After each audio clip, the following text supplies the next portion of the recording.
It's our Thursday, May 19th, 2022 edition of Locked On Blue Devils. And on today's show, we're talking all things Duke men's basketball with my good buddy Brendan Marks of The Athletic. Earlier this week, the Orlando Magic won the NBA draft lottery. A lot of Duke basketball players getting set for that next step.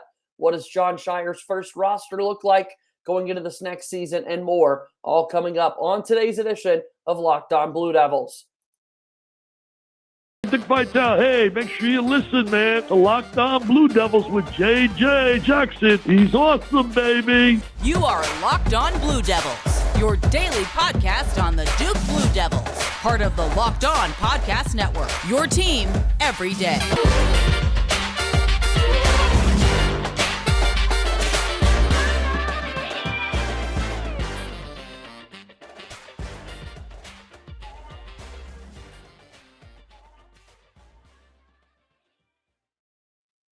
Hello, everybody, and welcome into another edition of the Locked On Blue Devils podcast. My name is JJ Jackson, the host of the show. Follow our show on Twitter at LO_Blue Devils and follow me on Twitter at _JJ_Jackson_. Today's edition of Locked On Blue Devils brought to you by our partners at BetOnline.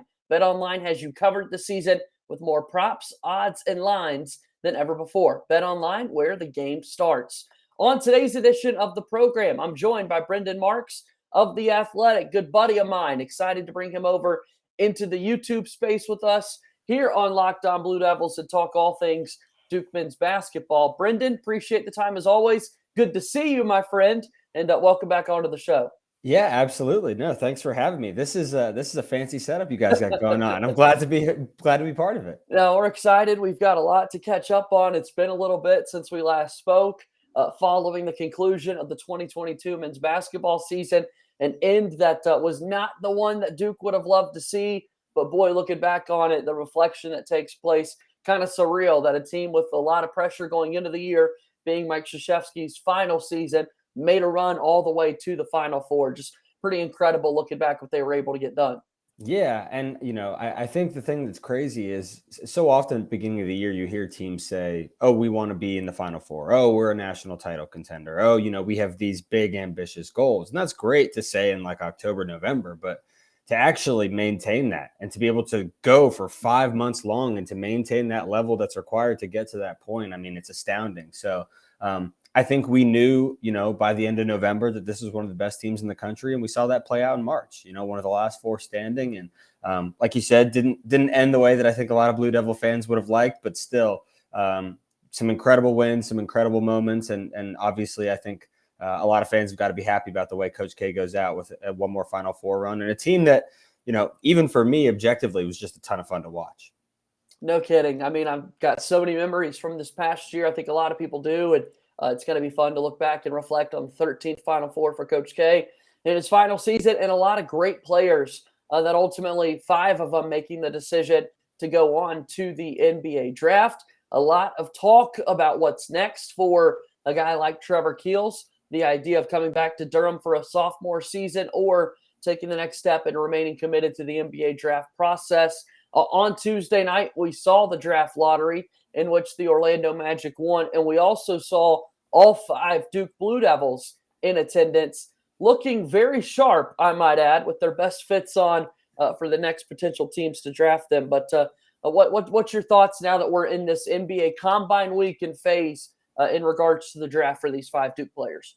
Yeah, well, I mean, one, they're all better dressed than I could ever hope to be. I mean, they look great. But two, I think that this is sort of the time, especially this week, where we're sussing out a lot of what's realistic for these guys. And that's the whole name of the game at this point, is what is realistic in terms of if you're someone like an AJ Griffin or Mark Williams, how high can you go?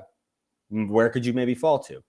Trying to find that range of what's comfortable for you. I think that's something that's going to be continued to develop at the Combine and obviously with private workouts over the course of the next month. And then in the case of guys like Wendell Moore, same sort of thing. But Trevor Keels is obviously the one that I think a lot of Duke fans are watching right now because he is the guy who could still come back.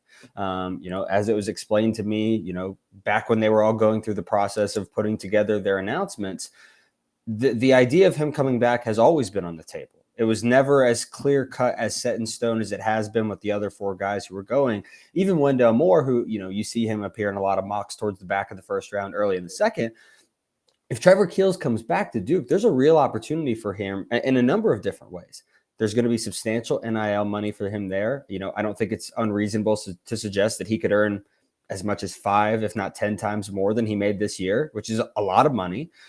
He has a chance to improve his stock. He obviously would slot in so nicely for Jon Scheyer's first full roster. I mean, there's a lot of pluses and advantages to doing that, whereas right now, he is, from the NBA folks who I talk to, not a guaranteed first-round pick by any means. So he is the one that I think is really interesting, and by the end of this week, we should have a better idea of what direction he's leaning in terms of coming back or staying in the draft. The NIL partnerships are just so different to now have to factor into a lot of this. All season long, we saw Trevor Keels posting some love from Outback Steakhouse. I think he and Caleb Love of North Carolina were on the same partnership. That's a deal I would absolutely totally being partnered with Outback. But so you look at his stock, and of course, the 25 points that Keels had right out of the gates against Kentucky. From the basketball perspective, what is it specifically that do you think is possibly holding Trevor Keels back from the eyes of NBA folks? Yeah, I think a big part of it is consistency, because you did see how good he could be in that season opener against Kentucky. And in some ways, it's crazy to say, but I almost think that hurt him, because that was the expectation for him the rest of the way.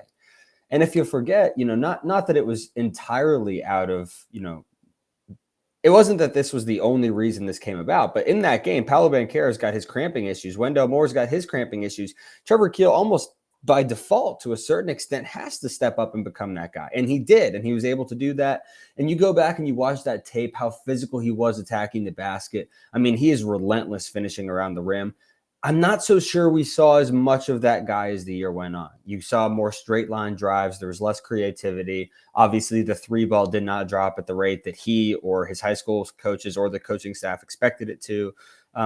And then I think defensively, for as interesting as his frame is, and all the scouts and decision makers I've spoke to said they love the idea of having a bigger body guard. It's more a question of, can you rely on him to be able to keep up with the conditioning aspect of things? So he has lost weight since the end of the season. He's leaner. He's in better shape. But it's about putting all of that together on a more consistent basis. We saw games and flashes where he looked like a top 15 guy. Now it's a matter of, is he able to do that on a night-to-night basis? If he comes back to college, there's a much better opportunity for him to prove that he can do that.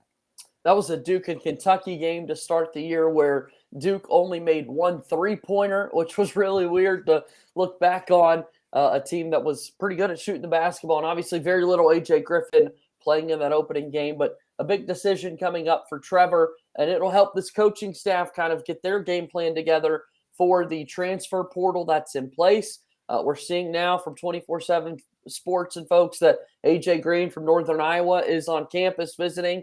His dad, of course, an assistant at Iowa State. That remains a possibility out there as well. In terms of a timeline, Brendan, here we are. It's our Thursday show on May 19th, 2022. Kind of catch us up to speed on what that timeline is for decisions to be made.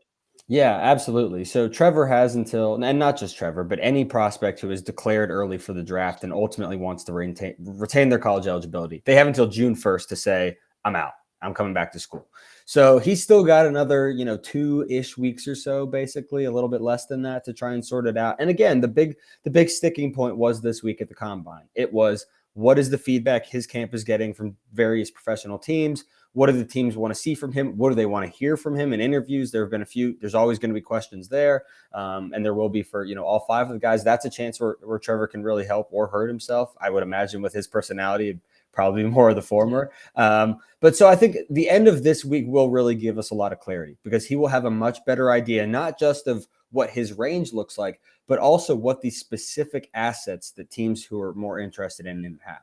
The difference in a team having the 25th pick versus a team having the 32nd pick, having the 33rd pick versus the 38th pick.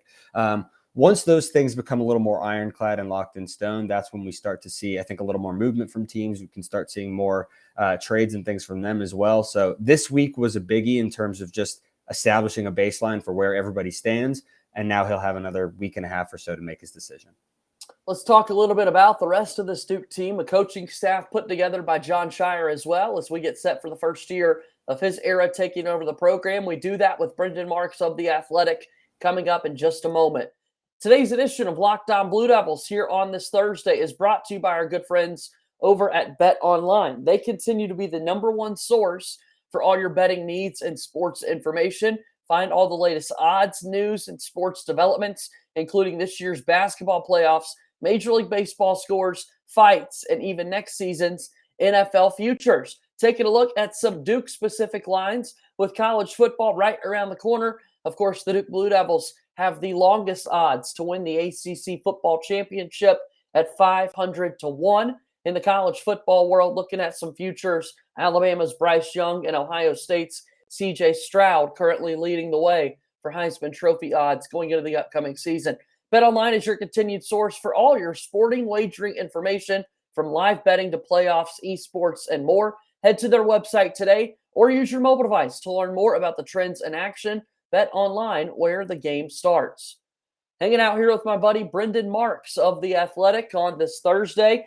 Brendan, we look at this team being put together by Jon Scheyer, and a team also includes some coaches that need to be in the mix. And boy, Jay Lucas coming over from Kentucky was the big name that shook waves and sent waves all throughout the college basketball world. Your reporting was so top-notch on top of it all.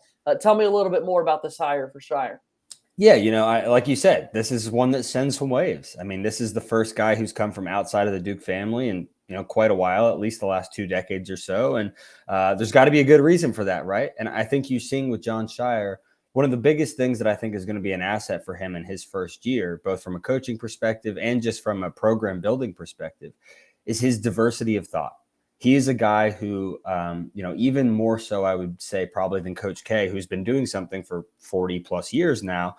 Jon Scheyer is more willing to go back to the table and go, all right, anybody got any ideas? What are we doing? What can we do differently? What can we do that works? And, some of that is creativity and some of it is being willing to listen to those outside ideas. And so by going and taking Jay Lucas away from Kentucky, he's a rock star recruiter. He is considered a rising star in the industry, sort of in that Nolan Smith role. Now, instead of just having Nolan Smith, who obviously is gone for Louisville, Scheyer now has sort of a 2-pack there because he's got both Jay and he's also now got Emil Jefferson. Both they're 2 young guys. People remember their playing careers. They've got serious recruiting juice.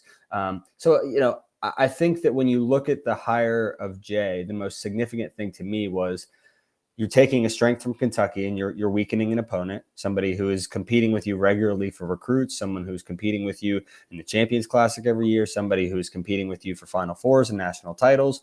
At the same time, you get somebody who's going to provide different thoughts, a different thought process, a different way of doing things than has been done in Durham historically, at least during Sheyer's time back as a coach.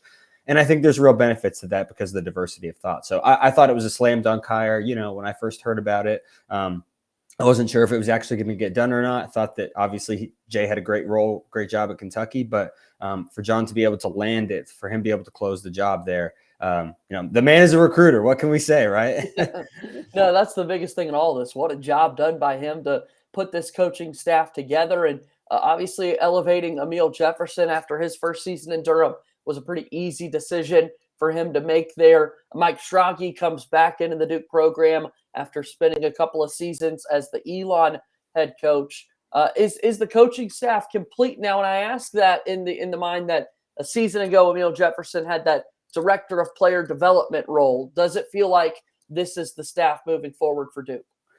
I think you could still see 1 or 2 more guys come into the fold, but it's not going to be anybody who's in nearly as visible a role, I would say.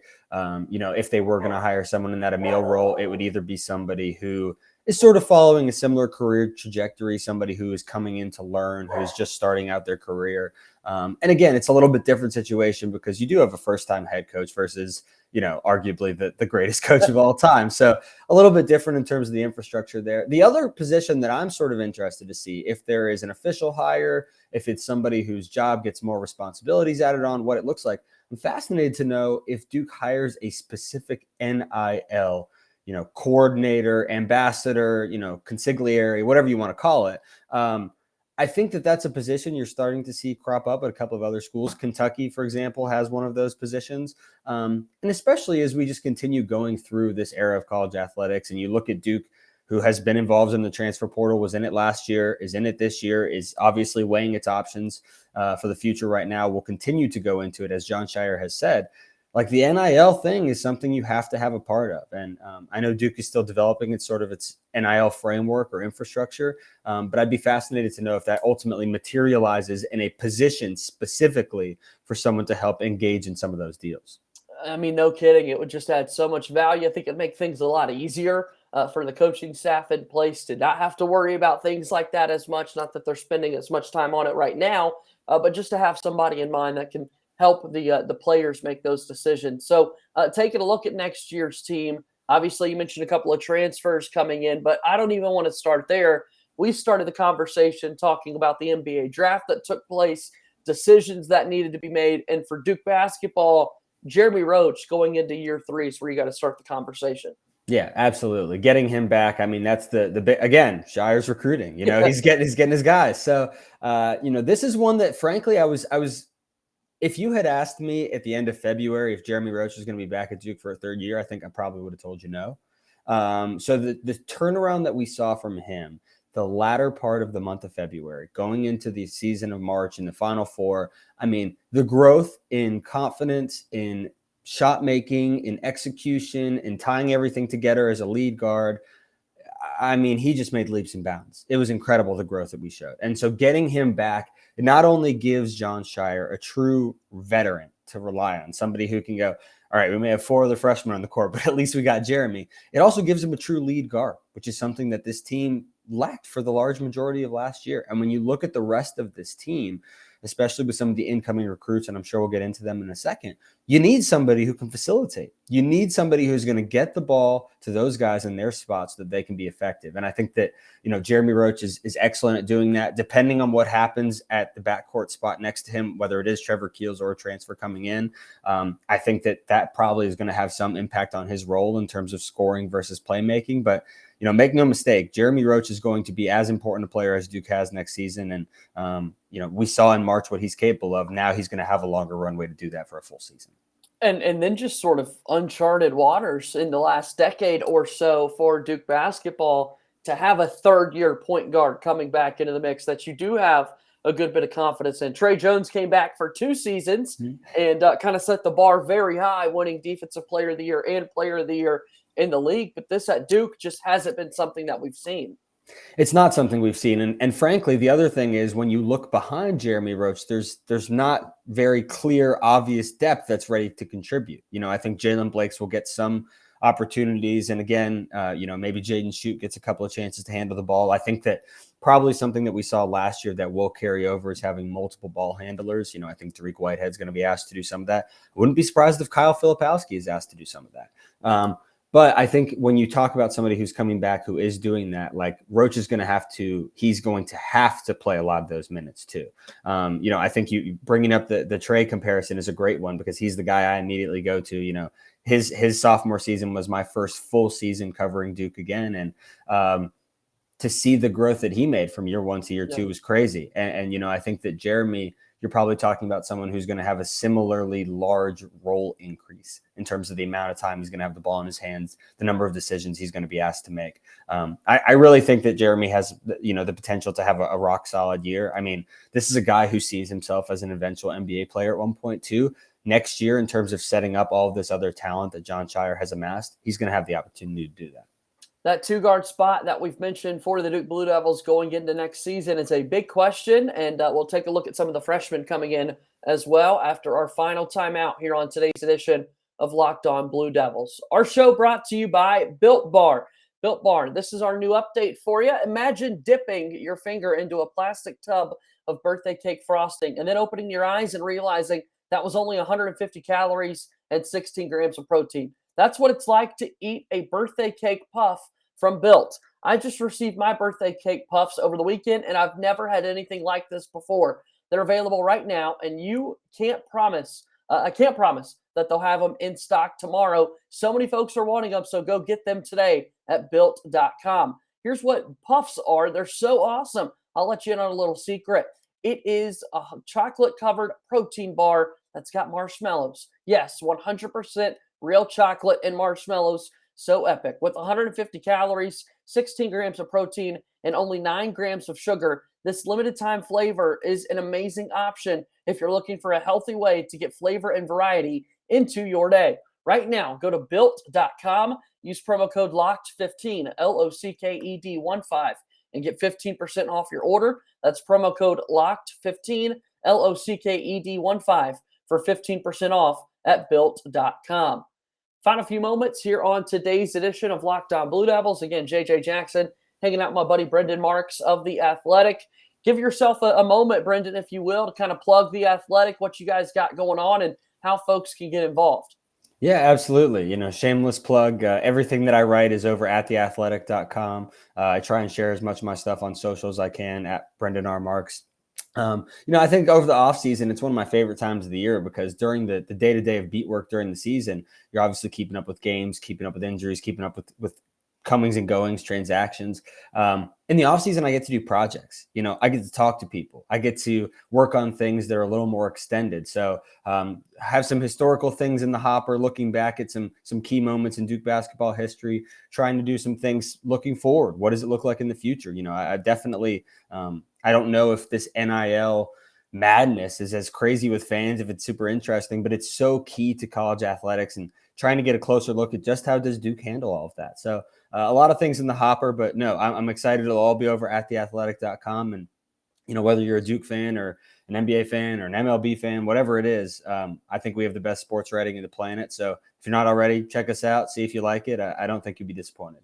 And just one subscription to The Athletic gives you access to all of those other sports and platforms that you're talking about. I can't encourage it enough, and certainly love following, reading your work, and then our conversations that we get to have here on the podcast.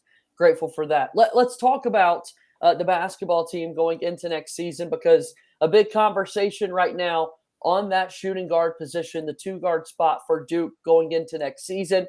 We talked Trevor Keels at the Open, and he's clearly got to make a big decision regarding his future. What about the idea of the transfer portal, Brendan? I mentioned AJ Green a little bit earlier, but what else can you provide? Yeah, so, I think the preference, let me put it this way. The preference for Duke, obviously, is that Trevor Keels comes back, right? I mean, he's a great player. If he comes back, you look at the potential that he would have. He has the backcourt chemistry with Jeremy Roach. Obviously, they go back to high school together. They've been friends forever. They flowed very well together. He's someone who can also, I think, importantly, handle some secondary ball handling duties. Getting Trevor Keels back is a priority for the staff. That is the number one option at the top of the list. We get Keels back. That's our starting backcourt right there. Boom. And you've got experience, talent, shot making, everything. If Trevor Keels ultimately opts to stay in the draft, which he very well may, and very well may end up being a first-round pick, you can't blame him for that, then you go to the portal. You have to land a starter out of the portal, because when you look at the guys who are coming back and you look at the incoming freshmen, there isn't somebody who's a natural fit there. The rest of the starting lineup, I think, is probably going to be comprised of some of these 5-star freshmen, but the 2-guard spot, Jon Scheyer is going to have to dip into the portal for depth purposes and just for pure, shooting and scoring production.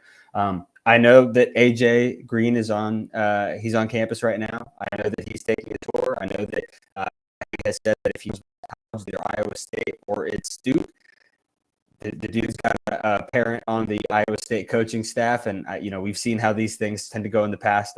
I don't need to remind Duke fans how things just went with Patrick Baldwin Jr. It's hard to go against Dad. It really is. So, that's not one that I feel too awful strongly about. But there are other guys. That's the thing. Like, what Duke is offering is a 1-year starting spot on a team that has Final Four potential. That's going to be attractive to anybody out there. The thing that I think is going to be important for Duke and for Jon Scheyer going forward, not just in this specific instance, but in navigating the transfer portal, is how do I weigh bringing in somebody in the portal versus what I have lined up in my future recruiting classes? It's crazy to sound, because this is not a problem that most normal people have. Jon Scheyer is not a normal recruiter. They've already got multiple backcourt pieces locked up for the following year's class. So if you're bringing in a guy who's going to be a multi-year contributor, you're then going to bring in more guys at those same positions. All of a sudden, you're looking at a backcourt log. And so I think that in the portal, you're looking at somebody like we mentioned with Green. He's a 1-year guy. He's going to come in. He's going to get his shots up. He's going to give you 3-point shooting. Then he's going to be gone. That is sort of the bill that Duke is looking to fill in the portal, because You can't risk having somebody who's going to be there for multiple years and then ends up getting recruited over just by virtue of Scheyer being so far out and ahead in next year's class. Boy, he's good at recruiting ahead of time. He looks into the future and does a great job of putting classes together and that sort of thing. Next year in particular, you mentioned kind of depth being the importance of the swing position, and I'm certainly in agreement with you there. Joey Baker coming back for his 5th season, and then Jaden Shute entering the mix as an incoming freshman as well. I mentioned the athletic and all the great stuff you have in the middle of a crazy college basketball season where every story is about Coach K's final year at Duke. That's the most important thing for Duke fans in the college basketball world. My guest today, Brendan Marks, found time to get to Yorkville, Illinois, and put this feature together on Jaden Shute, which was just awesome to sit there and read through. And my big message over the past few weeks has simply been the fact this is still a top 50 recruit in the country. And Brendan, at any other school, not Duke, I mean, the fans would be so excited about this player joining their program and that sort of thing. It in a way, I kind of want to pause a lot of the conversations that we start to have about needing to find somebody at that spot, because I don't want it to turn into some level of disrespect towards Jaden Shute and what he might be able to be. Yeah, he's a really interesting player. And, I'd never been to Yorkville before I went up in January of this year. Interesting place. But no, I mean, Jaden is an incredibly nice guy. And I think that for what he's able of doing, I think he can make a difference next year. I don't know that he's going to, again, it depends on who ends up filling that 2-guard spot. But if it's somebody who maybe doesn't offer the level of shooting that Duke needs, like Jaden Shute, like the last name is, I know we all make the pun about the last name, but like the kid can, he can shoot. He can really shoot. And the thing that I think is going to be interesting for him is, as it is for a number of high level recruits, high caliber guys in high school, he's going to have to adjust once he gets to Duke. And I think it's something that can actually benefit him. In high school, he's the guy bringing the ball up the court. He's the guy who's driving and dishing. He's doing all of these things. At Duke, he's going to be coming off ball screens and he's going to be rising up. That's what he's going to be doing. He's going to be coming around the wings. He's going to be coming around bigs, and he's going to be launching threes. I think that lends itself well because it takes away some of the other stuff he has to do that maybe isn't quite his strong suit. The thing that I don't think people realize about Jaden is that he's incredibly athletic, like head above the rim athletic. Like he can get up there. And, he's got decent size. He's 6'5"-ish, not thin, not like super built, but definitely not skinny. He's athletic. I think he's a guy who, depending on how the shot carries over, that's the swing skill. But if it does right away, he's a guy who can certainly be a part of the rotation next year. We don't know if Scheyer's going to go so much longer on the bench or if he's going to sort of follow what Coach K has done historically. But I would imagine that Jaden, at least early on in the year, is going to have an opportunity to get some shots up. And if those shots start falling, he is going to be playing basketball for Duke next year. Scheyer will find minutes for somebody who can put the ball in the hole from three. Which is what we want to see, that's for sure. I can't wait to see what decisions are made by Trevor Keels, by AJ Green, and really be able to say, okay, this is the team going into Jon Scheyer's first year in Duke. A busy time of year in Durham as Mike Elko's going into his first season as their football coach. So really exciting stuff. Brendan, you always do such a great job with The Athletic, not only covering Duke, but covering that other school that saw that Duke played in the Final Four there. One more time, talk a little bit about The Athletic and maybe promote a project or two that you've got coming up. Yeah, I appreciate that. And like I said, it's I think we have the best sports writing on the planet. Like you mentioned, one subscription gets you access not just to all of my work, but our whole college basketball team. So you can read about opponents and different other goings on in the sport. You can read about changes to the structure of it. What might be coming down the pipe in terms of new tournaments and breaking away from the NCAA, college football, MLB, like it's all there. It's a one-stop shop. So I think that that's fantastic. And then just in terms of what I've got going on right now, the things I'm really interested in are trying to find out deeper levels of understanding about what we already know. So I already talked about it a little bit, but getting to the bottom of what does NIL look like at Duke? What is Duke doing in terms of promoting their guys? What are they doing in terms of competing with some of these other schools that are throwing out ludicrous dollar amounts? What the assistant coaching staff, that's great that they're here. What are they going to do? What is Jay Lucas really best at? Jay Lucas has a fascinating family story that I won't ruin because I want people to read it when I write it, but he's got an incredible backstory going through Durham and obviously the basketball roots there are very strong. So finding out what makes those guys tick, what they're going to bring to the program specifically. I think it's all about trying to, for me, reform my understanding of what Duke basketball is all about as we're going through a change in era. I knew the things that Coach K liked to do, what his preferences were in terms of practice, in terms of process. And that's all changing now with Jon Scheyer. So I'm trying to learn about all of that at a deeper level so that I can understand cumulatively when the games actually start, why is XYZ happening? And next season, when we're going through the same offseason, comings and goings, what are they looking for and how are they going about doing that? So it's a whole new world, but that's what's exciting. That's what's fun. And hopefully I'll be able to cover it all at The Athletic. No doubt. Brendan, I certainly do appreciate the time as always. It's always a blast catching up with you.